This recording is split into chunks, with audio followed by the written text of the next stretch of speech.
చంచలమ్మ బయటికి వెళ్తూ ఉంటుంది. ఇంతలో అక్కడికి కొంతమంది వస్తూ ఉంటారు. అది చూడగానే అక్కడ ఉన్న చంచలమ్మ ఏంటి వీరయ్య ఇలా వచ్చావు అని చెప్పేసి అయితే అడుగుతూ ఉంటుంది.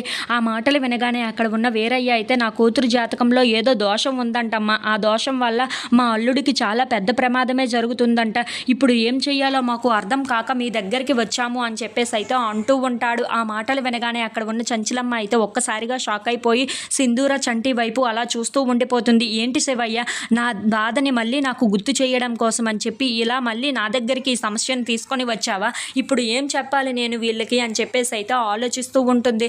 ఇంతలో అక్కడ ఉన్న వాళ్ళు మాత్రం మీ కొడుకుకే ఇలాంటి పరిస్థితి వస్తే మీరు ఏమి చేస్తారో ఏటి ఆలోచించి చెప్తారో మాకు కూడా కాస్త చెప్పండి అమ్మా. ఆ సమస్య మేము కూడా తీర్చుకుంటాం కదా, ఏం చెయ్యాలో మాకు అర్థం కావటం లేదు అని చెప్పేసి అయితే అంటూ ఉంటుంది. ఆ మాటలు వినగానే అక్కడ ఉన్న చంచలమ్మ అయితే మౌనంగా చూస్తూ ఉండిపోతుంది. ఇంతలో అక్కడ ఉన్న చంటి మాత్రం ఏంటండి అలా మాట్లాడుతున్నారు? పెళ్ళైన తర్వాత భర్తకి భార్య, భార్యకు భర్త. అలాంటప్పుడు ఎలాంటి సమస్యలు వచ్చినా సరే ఇద్దరు ఒకటిగా ఉండాలే తప్ప విడిపోకూడదు. ఎట్టి పరిస్థితుల్లో భర్తకు చనిపోయే పరిస్థితి వచ్చినా సరే భార్యను విడకూడదు అని చెప్పేసి అయితే అంటూ ఉంటాడు.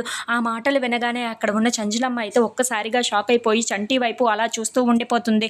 ఇంతలో అక్కడ ఉన్న చంటి మాత్రం అవునండి, ఎప్పటికైనా భర్తకు భార్య, భార్యకు భర్త తోడుగా ఉండాలే తప్ప ఎలాంటి పరిస్థితుల్లోనూ విడిపోకూడదు ఇద్దరు కూడాను అని చెప్పేసి అయితే అంటూ ఉంటాడు. ఆ మాటలు వినగానే అక్కడ ఉన్న సింధూర అయితే చాలా సంతోషిస్తూ ఉంటుంది. ఇంతలో అక్కడ ఉన్న చంటి మాత్రం అవును, మీరిద్దరూ ఎప్పటికీ విడిపోకూడదు, మీ ఇద్దరు కలిసే ఉండాలి అని చెప్పేసి అయితే అంటూ ఉంటాడు. ఇంతలో అక్కడ ఉన్న చంచలమ్మ అయితే ఒక్కసారిగా షాక్